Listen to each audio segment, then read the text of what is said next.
Welcome again to my channel, my friends. So the first live was acting up. So now we are restarting. Let us hope that this restart does well.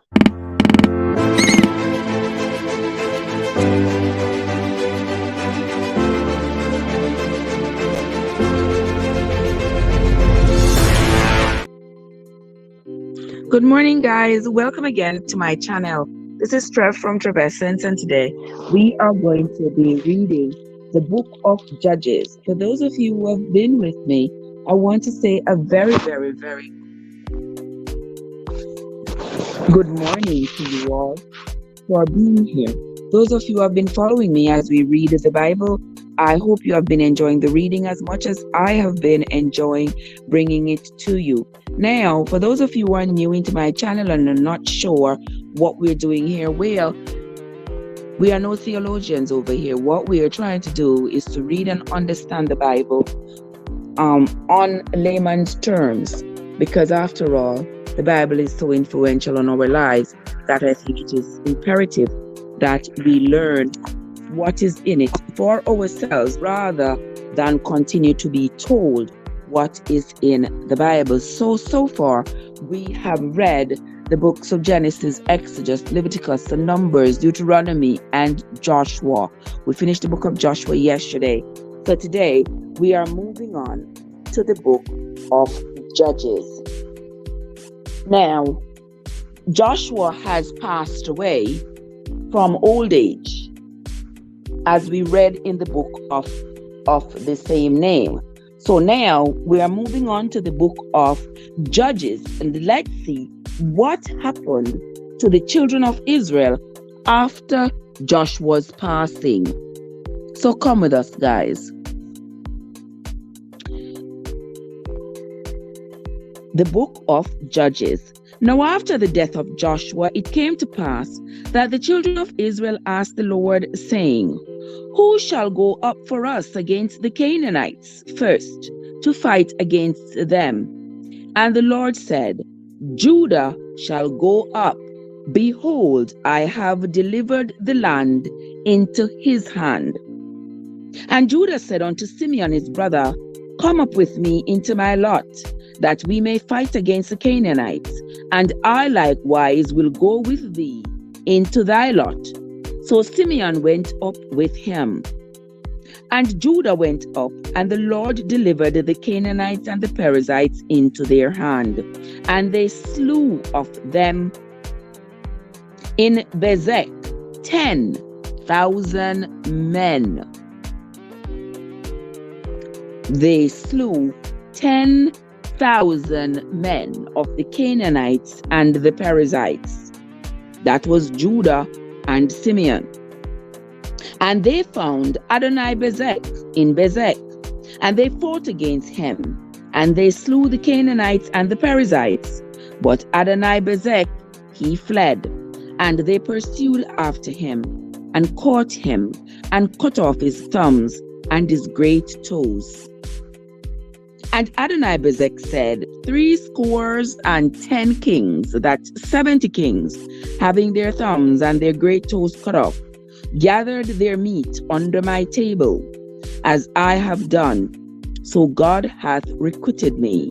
And they brought him to Jerusalem, and there he died. So here I am thinking that Adoni-Bezek had cut off the thumbs and big toes of 70 kings, and now his karma has come to visit him. So here Judah and Simeon have caught him and done the same to him as he has done to others. Verse 8. Now the children of Judah had fought against Jerusalem, and had taken it, and smitten it with the edge of the sword, and set the city on fire. Now, guys, remember, we read the book of On This Foundation, and we also read the book of Nehemiah. And remember, in the book of Nehemiah, the city of Jerusalem which had been burnt 150 years prior, was rebuilt by Nehemiah. So that means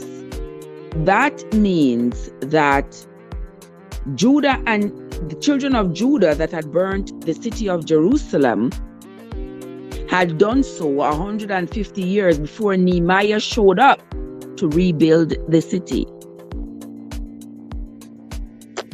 Okay, so now we know who really burnt the city. And now I'm thinking that Nebuchadnezzar, God, help me here, was Nebuchadnezzar therefore a descendant of Judah? Because remember, it was the Babylonians who burnt the city of Jerusalem and took the Jews captive into Babylon. So those were the descendants of Judah. All right, we are sort of tying in all the information we have here.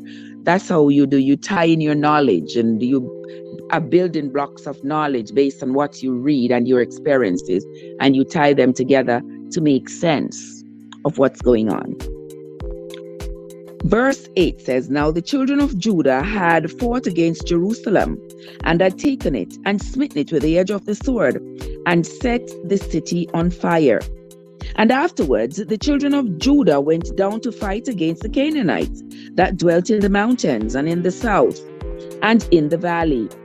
And Judah went against the Canaanites that dwelt in Hebron.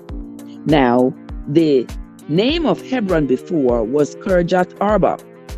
And they slew Sheshai and Iman and Talmai.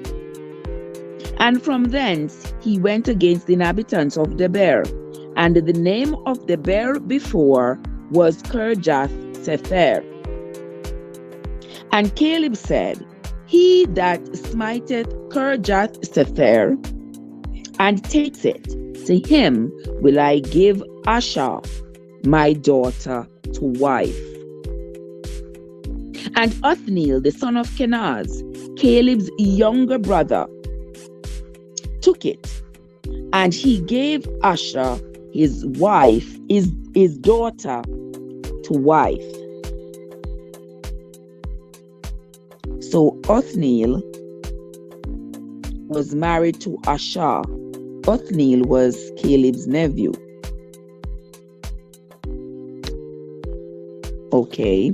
And it came to pass when she came to him that she moved him to ask of her father a field, and she lighted from off her ass. And Caleb said unto her, What wilt thou? And she said unto him, Give me a blessing, for thou hast given me a south land. Give me also springs of water. And Caleb gave her the upper springs and the nether springs. And the children of the Kenites, Moses' father-in-law, went up out of the city of palm trees with the children of Judah into the wilderness of Judah, which lieth in the south of Arad.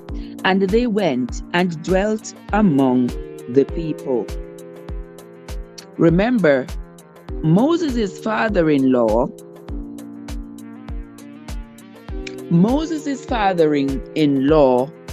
was Jethro. God said Jethro also called Reuel and Hobab. Okay, Moses' father-in-law was Jethro. That was the father of the Ethiopian woman he had married. Hey, Irene, how are you doing, my love? So good to see you. Welcome. Thank you so much for joining. He was the king of Judah, but don't know if he was one of their descendants. Okay. Thank you for that, my dear. Okay, so here in verse 16 it says, And the children of the Kenites, Moses' father-in-law, went up out of the city of palm trees with the children of Judah into the wilderness of Judah, which lieth in the south of Arad. And they went and dwelt among the people. And Judah went with Simeon his brother, and they slew the Canaanites that inhabited Zephath, and utterly destroyed it. And the name of the city was called Hormah.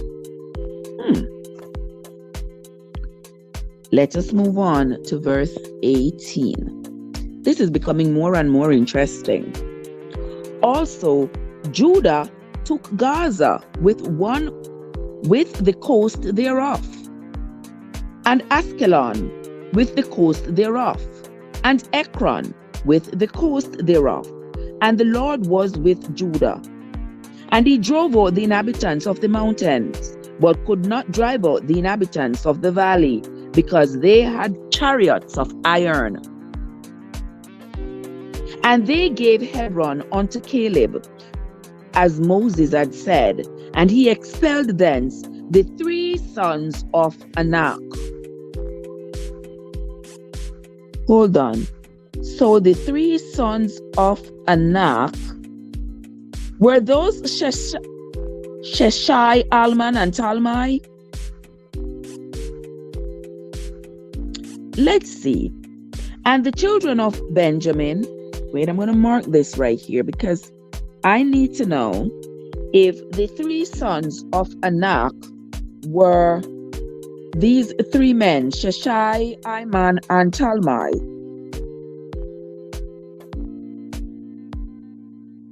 Let's continue. We will figure that out, my friends. Don't forget, hold on to that thought. Verse 21, and the children of Benjamin did not drive out the Jebusites that inhabited Jerusalem, but the Jebusites dwell with the children of Benjamin in Jerusalem unto this day. And the house of Joseph, they also went up against Bethel, and the Lord was with them. And the house of Joseph sent to decree Bethel. Now the name of the city before was Luz.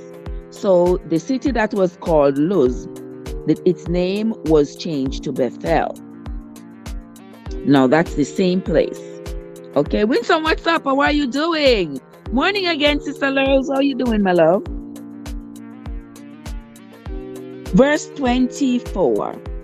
And the spies saw a man come forth out of the city, and they said unto him, Show us, we pray thee, the entrance into the city, and we will show thee mercy. And when he showed them the entrance into the city, they smote the city with the edge of the sword, but they let go the man and all his family. And the man went into the land of the Hittites, and built a city, and called the name thereof Luz, which is the name thereof until this day. Neither did Manasseh drive out the inhabitants of Bethshean and her towns, nor Tanakh and her towns, nor the inhabitants of Dor and her towns, nor the inhabitants of Ibleam and her towns, nor the inhabitants of Megiddo and her towns, but the Canaanites would dwell in that land. And it came to pass, when Israel was strong, that they put the Canaanites to tribute, and did not utterly drive them out. Neither did Ephraim drive out the Canaanites that dwelt in Giza, but the Canaanites dwelt in Giza among them. Verse 30. Neither did Zebulun drive out the inhabitants of Kitron, nor the inhabitants of Naholal, but the Canaanites dwelt among them, and became tributaries. Neither did Asher drive out the inhabitants of Akko, nor the inhabitants of Zidon, nor the Alab, nor of Ashzib, nor of Zelba, nor of Hafik, nor of Rahab. But the Asherites dwelt among the Canaanites, and the inhabitants of the land for they did not drive them out.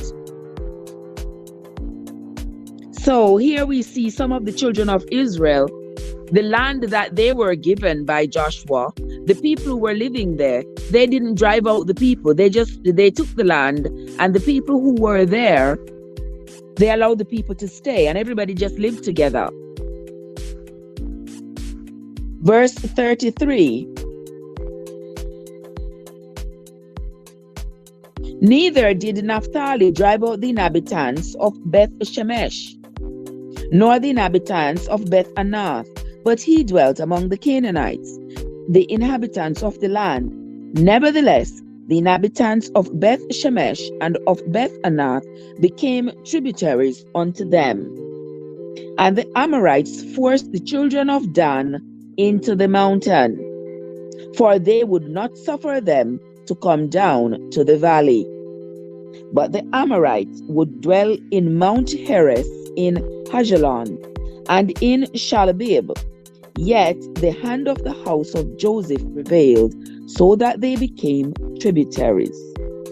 Verse 36, and this is the last verse in the first book, in the book of Judges, the first chapter. And the coast of the Amorites was from the going up to Akrabim, from the rock and upwards. Sister Winsome, we just finished reading the first chapter of the book of Judges. Now remember, we are going in order, except for any diversions we take, we will make it known. But if you're following in your book Bible or your Google Bible, come along.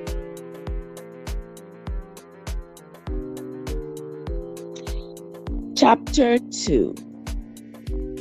And an angel of the Lord came up from Gilgal to Boshim, and said, I made you to go up out of Egypt, and have brought you unto the land which I swear unto your fathers. And I said, I will never break my covenant with you, and ye shall make no league with the inhabitants of this land. Ye shall throw down their altars, but ye have not obeyed my voice. Why have ye done this? Wherefore I also said, I will not drive them out from before you, but they shall be as thorns in your sides, and their gods shall be a snare unto you. Okay, that's the angel. It says the angel of the Lord came up from Gilgal to Boshim. Where they say the angel came from? Gilgal. From Gilgal to Boshim. Okay, let's just keep that in mind, where the angel came from. All right, let's continue. We are on to verse 4. And it came to pass, when the angel of the Lord spake these words unto all the children of Israel, that the people lifted up their voice and wept. And they called the name of that place Boshim. And they sacrificed there unto the Lord. Here I am thinking, so did the angel of the Lord coming up and saying to them that they had disobeyed because they were in the promised land that was promised to them, to their forefathers, and they weren't supposed to mix with the inhabitants. So they have gone against the word of the Lord and not driven out the inhabitants of the land that they were taking, but rather decided that they were going to live amongst them. But now the angel of the Lord has come to chastise them for that, because I guess there wasn't enough bloodletting. They should slaughter those people and take the land rather than live among them. Ew. Okay. And their punishment for that is that the people with whom they are living are going to be thorns in their sides. Their gods are going to be snares unto thee. That means their practices, the religious practices of those people are going to end up entrapping the children of Israel. That's what the angel is saying here. Their gods are going to be snare unto you. You are going to start practicing what they are practicing, because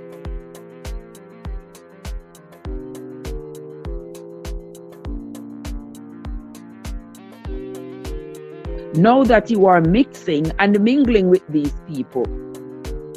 Their practices are going to rub off on you. Pretty soon you're going to start doing what their God says to do.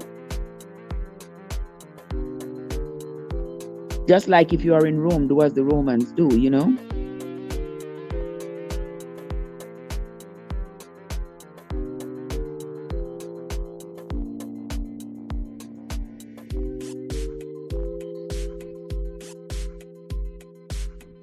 Because we are reading every single word. So if it's in the Bible, we are going to find it. Let's move on. Let's read verse 5. And they called the name of that place Bochim, and they sanctified, they sacrificed there unto the Lord. And when Joshua had let the people go, and the children of Israel went every man unto his inheritance to possess the land. And the people served the Lord all the days of Joshua, and all the days of the elders that outlived Joshua, who had been all the great works of the Lord that he did for Israel. And Joshua the son of Nun, the servant of the Lord, died, being 110 years old. And they buried him in the border of his inheritance in Timnath-Heres, in the mount of Ephraim, on the north side of the hill Gaash.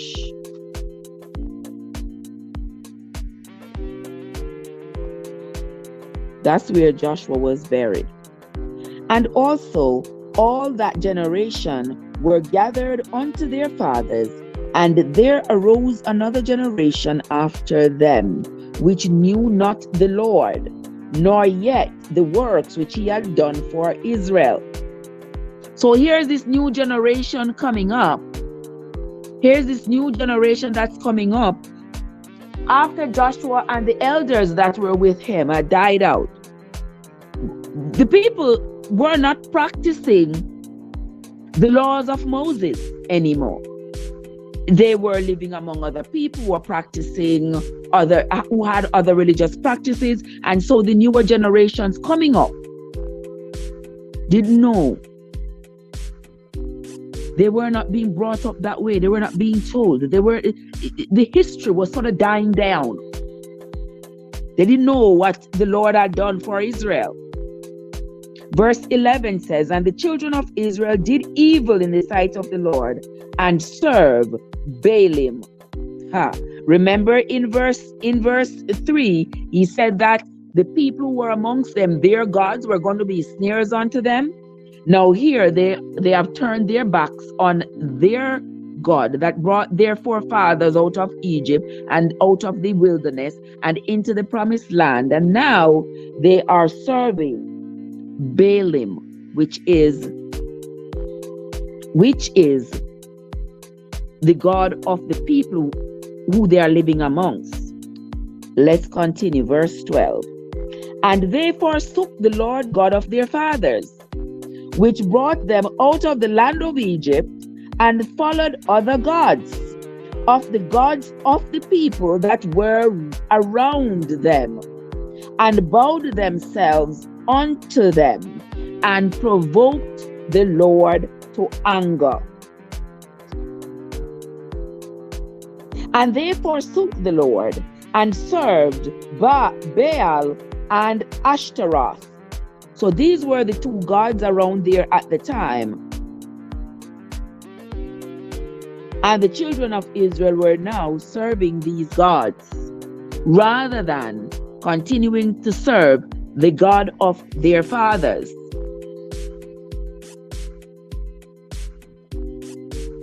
So, the God of the Israelites is that God the God that we believe to be in heaven?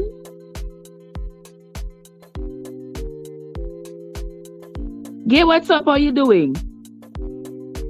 Because if we believe that there is only one God in heaven, these gods that these people are serving, Baal and Ashtaroth, are these earthly gods? We are going to continue reading because the questions continue to come.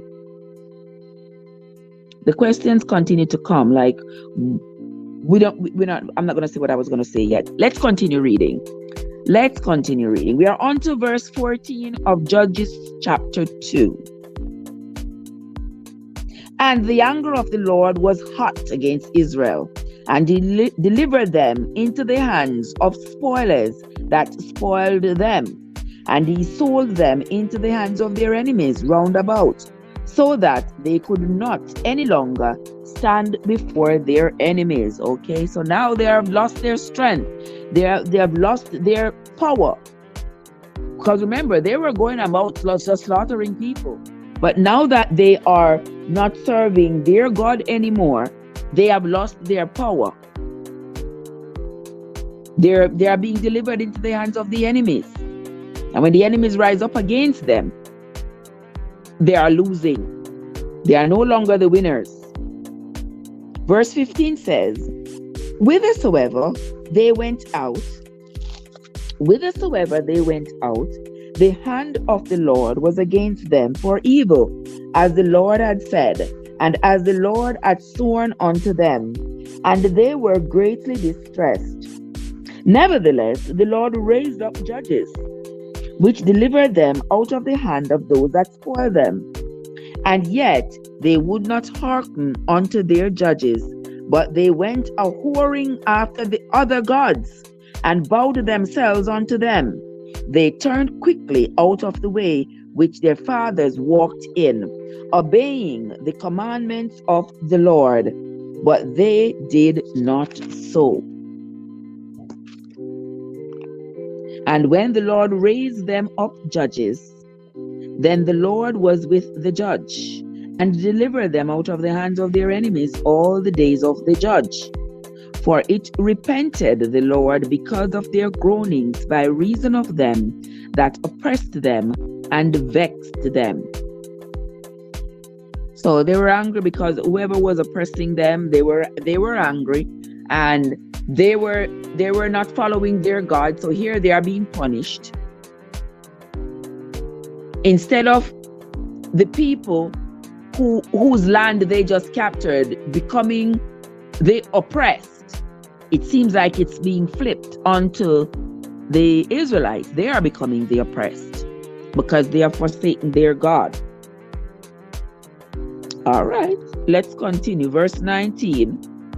And it came to pass, when the judge was dead, that they returned and corrupted themselves more than their fathers, in following other gods to serve them and to bow down unto them. They ceased not from their own doings, nor from their stubborn way. And the anger of the Lord was hot against Israel, and he said, Because that this people hath transgressed my covenant, which I commanded their fathers, and have not hearkened unto my voice, I also will not henceforth drive out any from before them of the nations which Joshua left when he died, that through them I may prove Israel whether they will keep the way of the Lord to walk therein, as their fathers did keep it, or not. Verse 23, this is the last verse of chapter 2. Therefore, the Lord left those nations without driving them out hastily, neither delivered he them into the hand of Joshua. So every time the people them disobey God, every time the people them disobey, them get a punishment, and that still not deter the people. Them still disobey. God give them a judge, say, all right, here is a judge. The judge are going to tell you again what you need to do according to what I had told your forefathers, because I see that you all have gone astray. And the judge came and the judge told them what they were supposed to do, what they were expected to do, and then the judge died. And as soon as the judge died, the people them go back to their old ways, gone to go. The people then went back to their old ways and started again to serve the gods, Baal and Ashtaroth, that were the gods of the people whom they were living amongst. It just shows the frailty of man. And when things are not going on, or we can't see the purpose of what we are doing, we seek something else to do. Because here, the children of Israel, as we had said yesterday, were, I believe, following all these laws and statutes out of fear.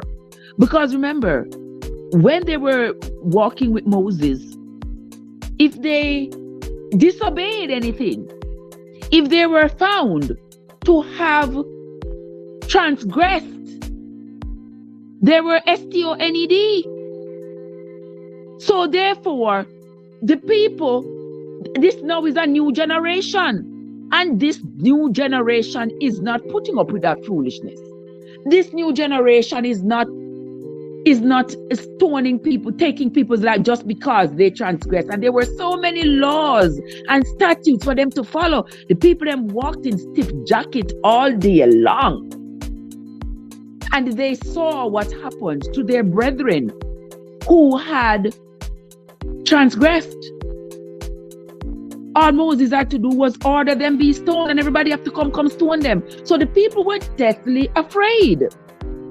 And now, once that generation had died out, the newer people were starting to think differently and saying to themselves, like, what?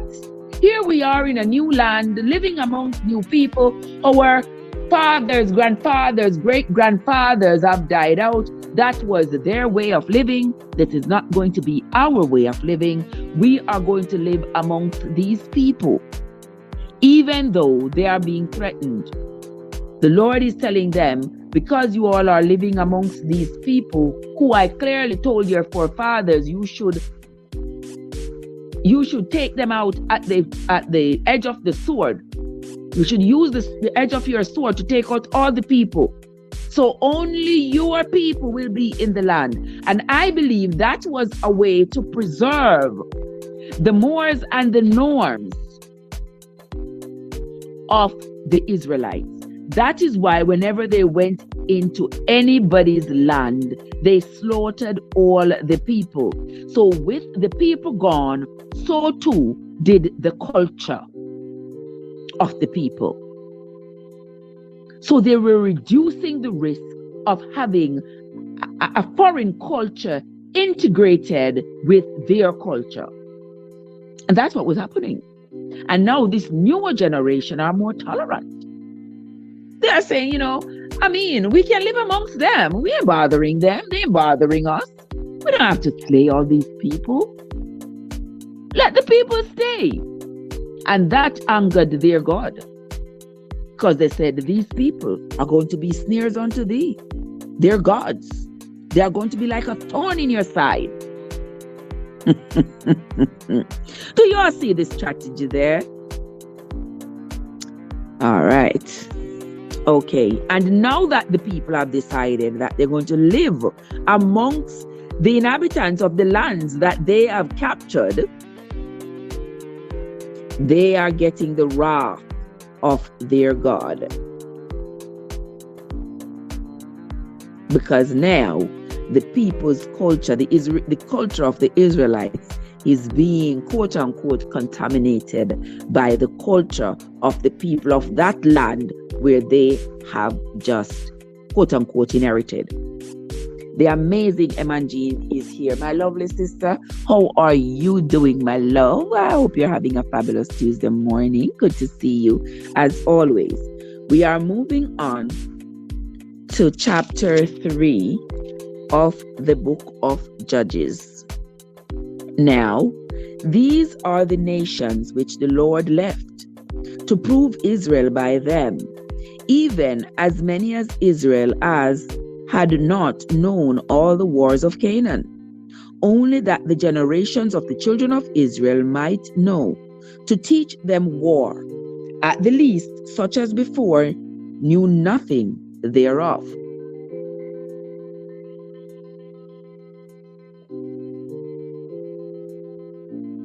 God said, because they were gradually being let down a slope. Yes, I think so too. Gradually, they are losing interest. It's almost like what's happening now.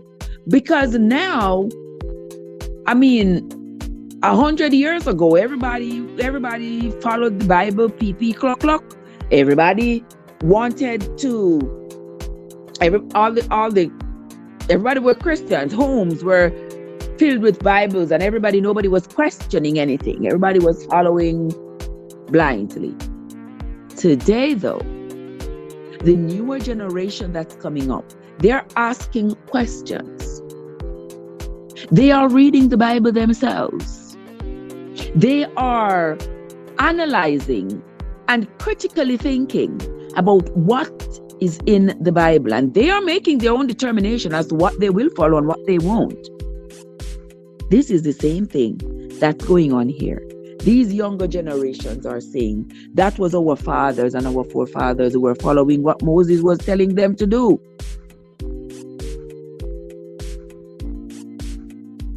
Now they are thinking of doing something else, going in a different direction. God says, but the further you move away from the principles of God is the worse things get for you. Okay.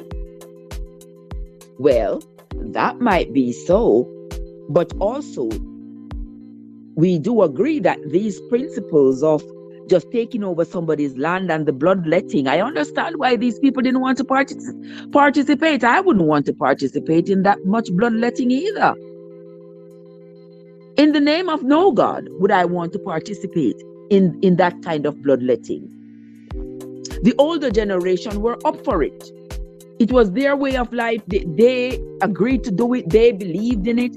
But the younger generation, I think they were getting tired of it. They don't want to be a part of that anymore. So let us continue reading. We are on to verse 3 of chapter 3 of the book of Judges.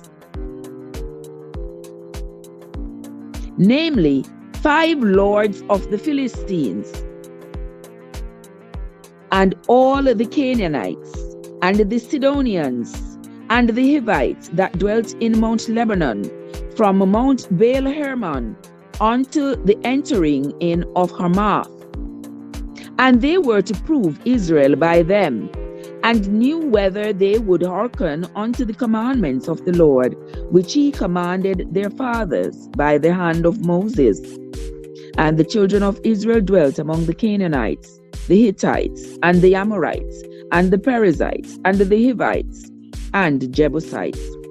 And they took their daughters to be their wives, and they gave their daughters to their sons, and served their gods. And the children of Israel did evil in the sight of the Lord, and forgot the Lord their God, and served Baalim and the groves.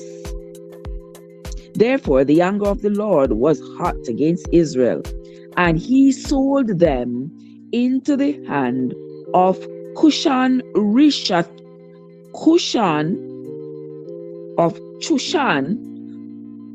Rishathaim, king of Mesopotamia. Okay, let's do that again. Verse 8. Therefore the anger of the Lord was hot against Israel, and he sold them into the hand of Chushan Rishathaim, king of Mesopotamia. And the children of Israel served Chushan for 8 years. For 8 years. And when the children of Israel cried unto the Lord raised up a deliverer to the children of Israel, who did deliver them, even Othniel, the son of Kenaz, Caleb's younger brother.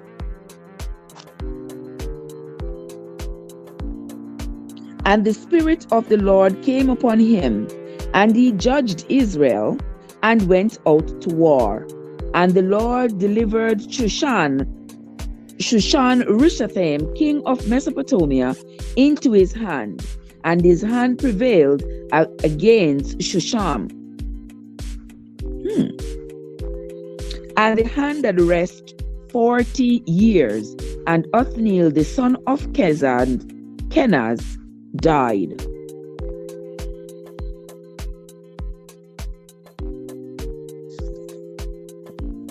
Hold on there, my people. Hold on there, my people. Let's read that again. And when the children of Israel cried unto the Lord raised up a deliverer to the children of Israel, who delivered them, even Othniel the son of Kenaz, Caleb's younger brother. And the Spirit of the Lord came upon him. So the Spirit of the Lord came upon Othniel, and he judged Israel. So Othniel became a judge of Israel. Okay. Was he the judge that the Lord had sent in chapter 2? Let's see. Verse 9. And when the children of Israel cried unto the Lord raised up a deliverer to the children of Israel, who delivered them, even Othniel the son of Kenaz, Caleb's younger brother. And the Spirit of the Lord came upon him, and he judged Israel, and went out to war. And the Lord delivered Shushan, king of Mesopotamia, into his hands. So Othniel took the life of Shushan.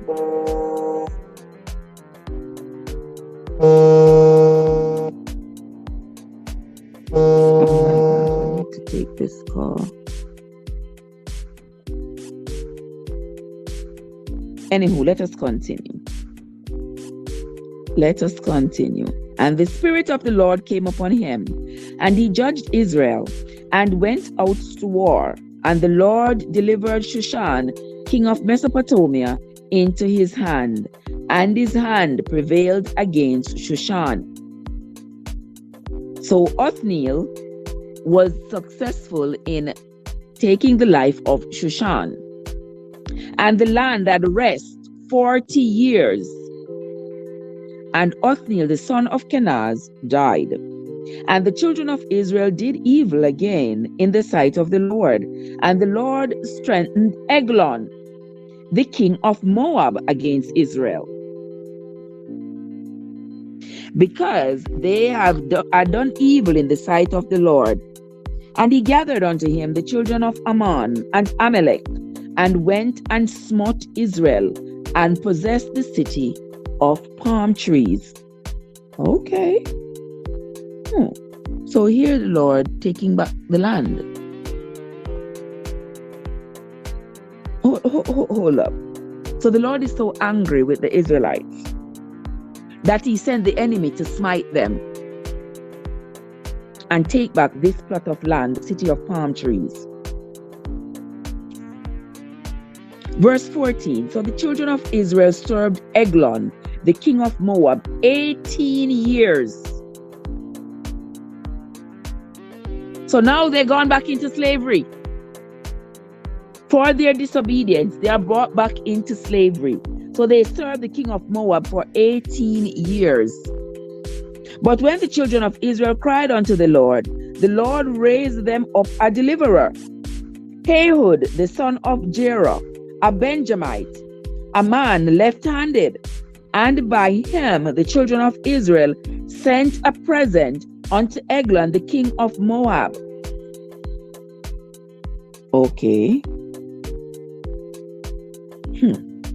But Ehud made him a dagger which had 2 edges of a cubit length, and he did gird it under his raiment upon his right thigh. And he brought the present unto Eglon, king of Moab. And Eglon was a very fat man.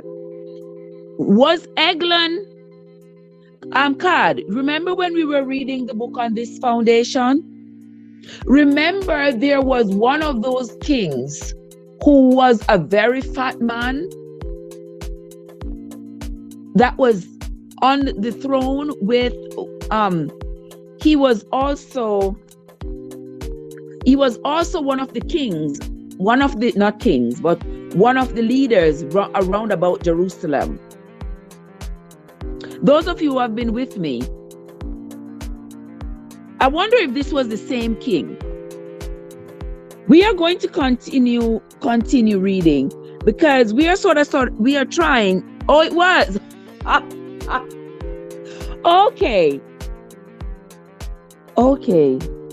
You remember what his name was?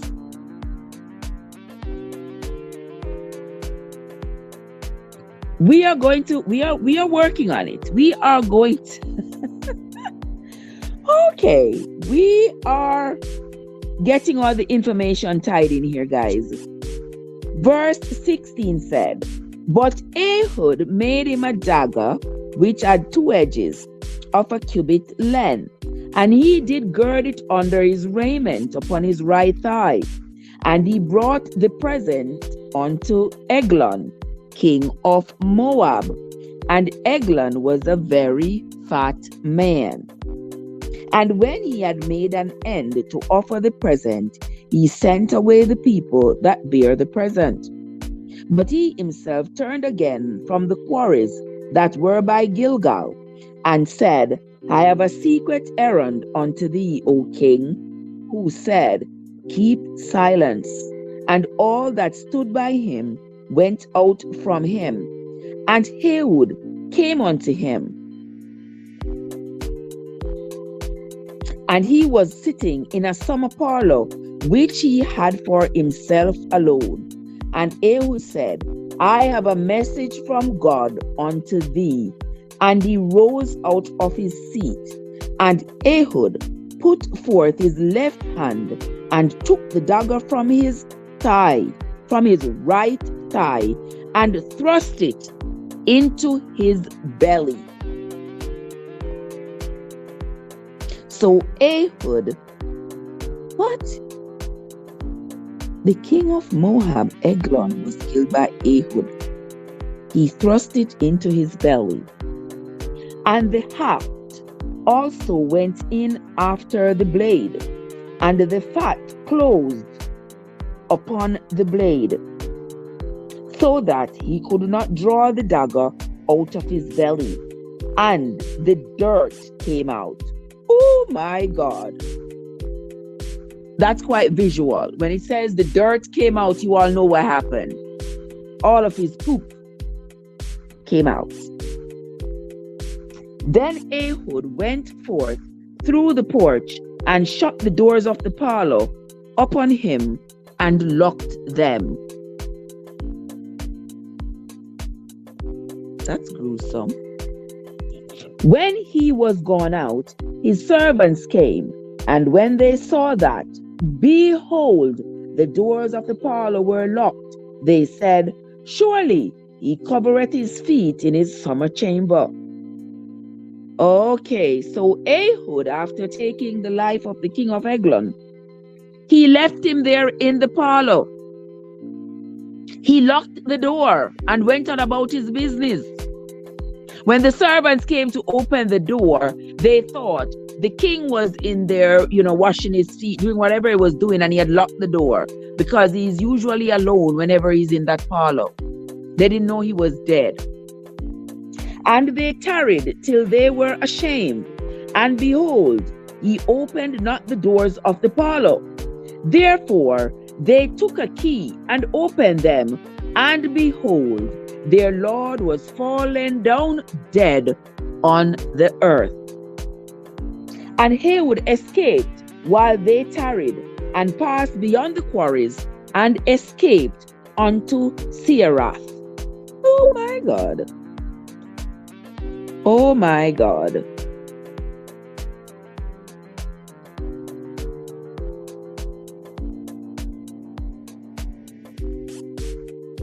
Let us continue. You see how you hear them say,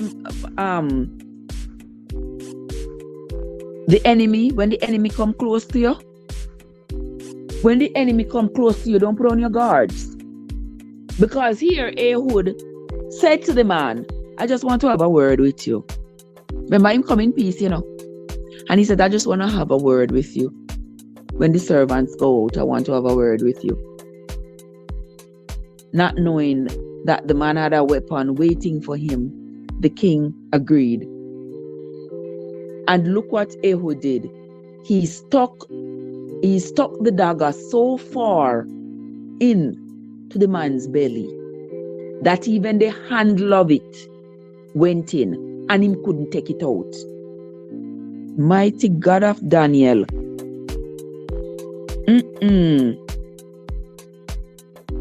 Verse 26, we are on chapter 3 of the book of Judges. Verse 27.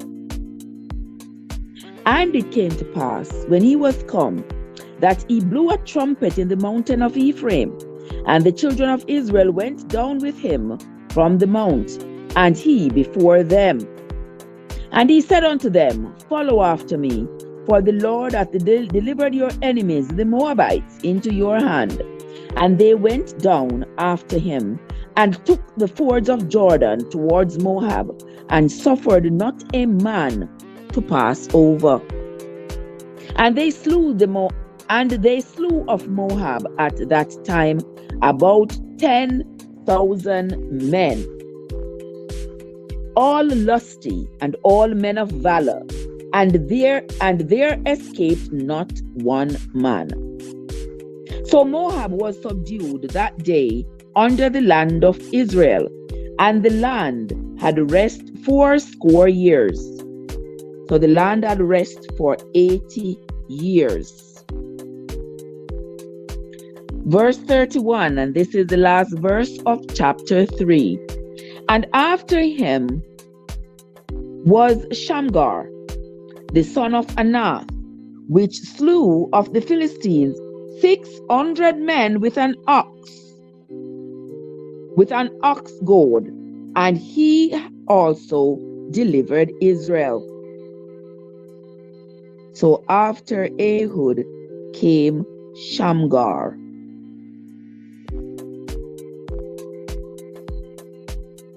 And Shamgar slew 600 Philistine men with an ox goad. God, the amazing Manji, thank you so much, my sweetheart. I tell you, my loves, this story here is extremely fascinating. As we read for ourselves, we learn more.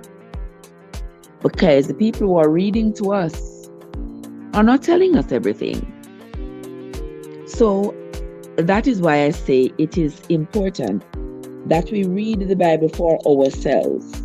Because if we don't read it for ourselves, we won't know exactly what's in it. All we will know is what we were told.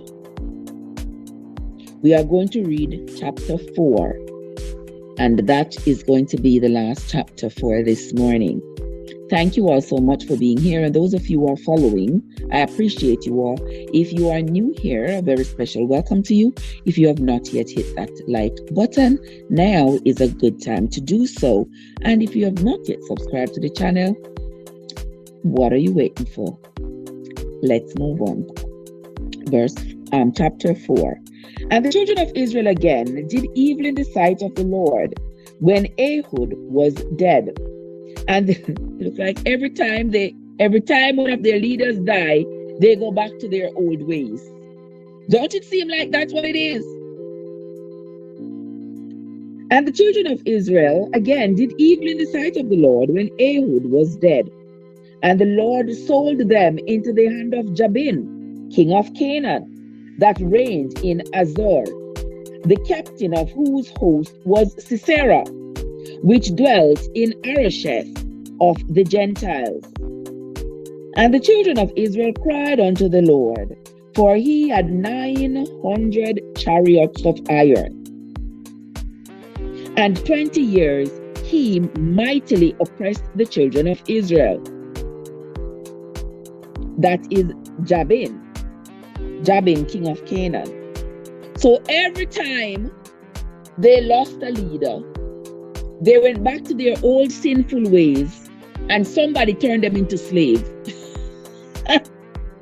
Then they had to cry again, ask for forgiveness. Oh, this perpetual cycle continues.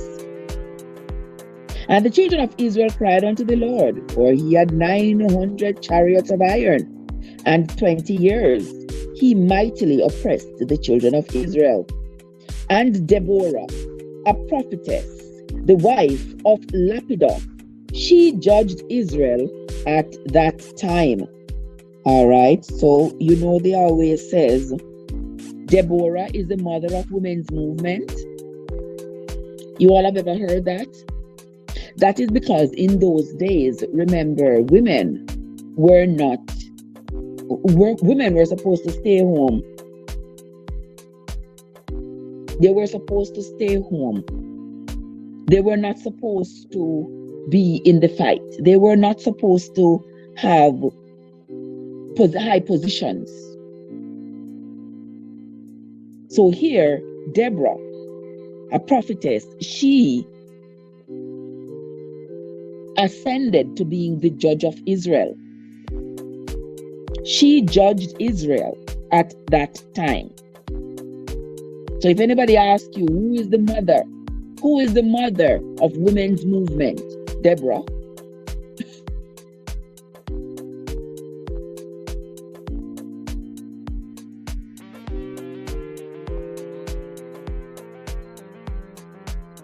But Deborah being the first, as I have read it, the first woman to ascend to that position among the children of Israel. And Deborah prophetess, the wife of Lapidoth, she judged Israel at the time.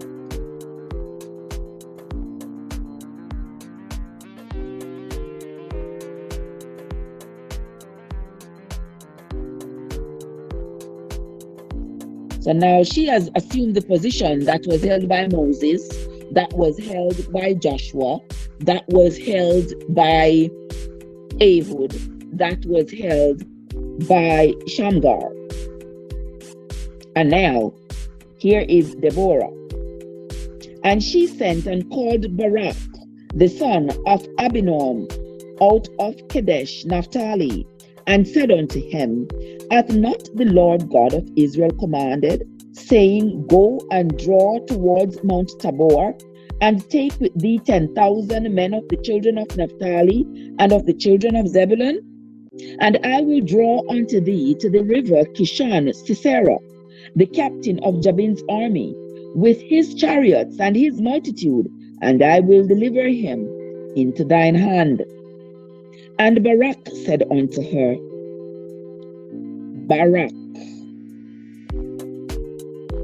And Barak said unto her, If thou wilt go with me, then I will go.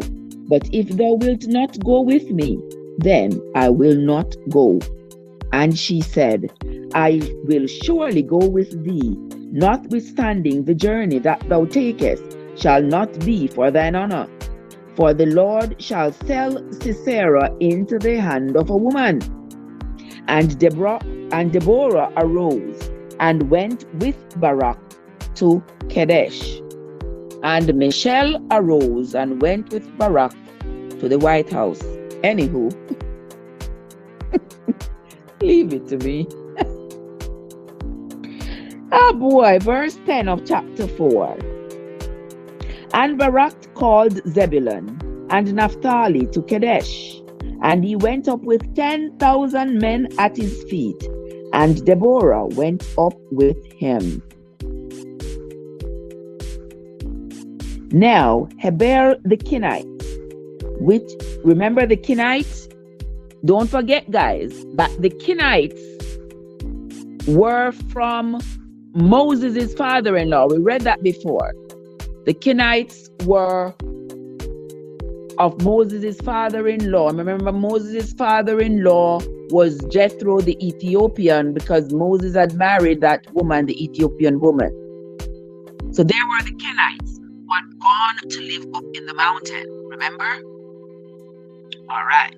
We need to tie in the information here because a lot of the Bible is repetitive and we have to be able to remember what we had read before that ties in with what we're reading now. Verse 10, and Barak called Zebulun and Naphtali to Kadesh, and he went up with 10,000 men at his feet, and Deborah went up with him. Now Heber the Kenite, which was of the children of Hobab, the father-in-law of Moses. Oh yes, I remember Conrad said it earlier that another name for Jethro was Hobab. All right, you see, God always ahead of the game. I appreciate you so much, my sister. Now Heber the Kenite, which was of the children of Hobab, the father-in-law of Moses, had severed himself from the Kenites and pitched his tent unto the plain of Zanaim, which is by Kadesh. All right, so he kind of moved away from his people and gone live by himself. And they shewed Sisera that Barak the son of Abinoam was gone up to Mount Tabor. And Sisera gathered together all his chariots, even 900 chariots of iron, and all the people that were with him, from Arosheth of the Gentiles unto the river of Kishon. And Deborah said unto Barak, Up, for this is the day in which the Lord hath delivered Sisera into thine hand. Is not the Lord gone out before thee? So Barak went down from Mount Tabor, and 10,000 men after him. And the Lord discomfited Sisera and all his chariots and all his host with the edge of the sword before Barak, so that Sisera lighted down off his chariot and fled away on his feet.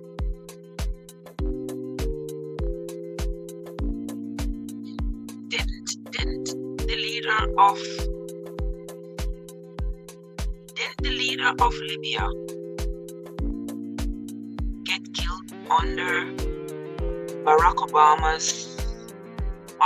Obama's presidency? Come on, people. I'm thinking here. You all know how my mind is good at going wild. You all know my mind is good at going wild. Come on, my phone is dead. Come people, talk to me. If I remember correctly, was Muammar Gaddafi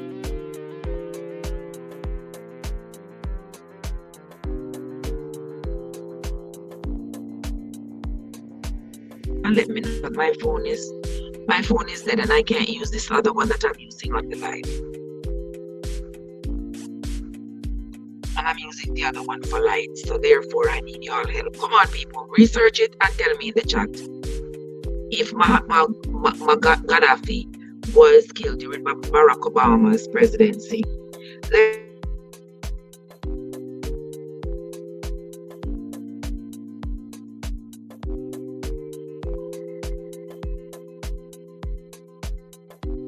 All of the people that were with him from Harosheth of the Gentiles unto the river Kishon.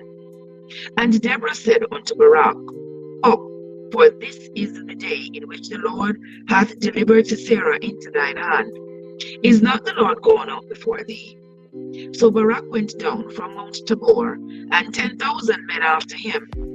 And the Lord discomfited Sisera and all his chariots and all his host with the edge of the sword before Barak, so that Sisera lighted down off his chariot and fled away on his feet. But Barak pursued after the chariots and after the host unto Harosheth of the Gentiles, and all the host of Sisera fell upon the edge of the sword, and there was not one man left. Howbeit Sisera fled away on his feet to the tent of Jael, the wife of Heber the Kenite.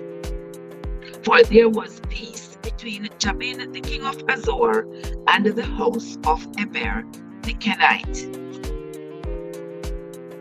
And Jael went out to meet Sisera, and said unto him, Turn in, my lord, turn in to me, fear not. And when he had turned in unto her into the tent, she covered him with a mantle. And he said unto her, Give me, I pray thee, a little water to drink, for I am thirsty.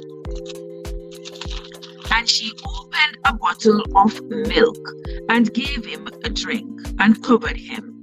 Again he said unto her, Stand in the door of the tent, and it shall be, when any man doth come and inquire of thee, and say, Is there any man here?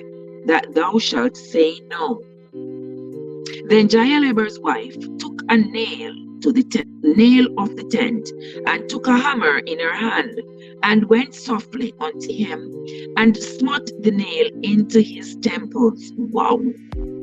And fastened it into the ground, for he was fast asleep and weary. Mighty God of Daniel. So he died. What a long nail.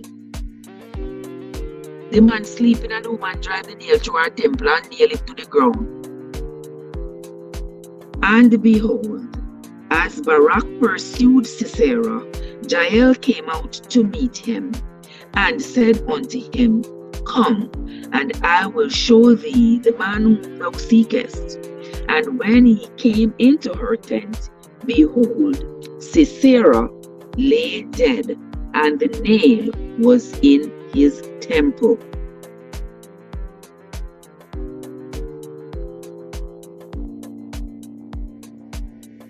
Verse 23. So God subdued on that day Jabin, the king of Canaan, before the children of Israel. Verse 24. And the hand of the children of Israel prospered, and prevailed against Jabin, the king of Canaan, until they had destroyed Jabin, king of Canaan. Wow. Wow. Here endeth the reading of the book of Judges, chapter 4.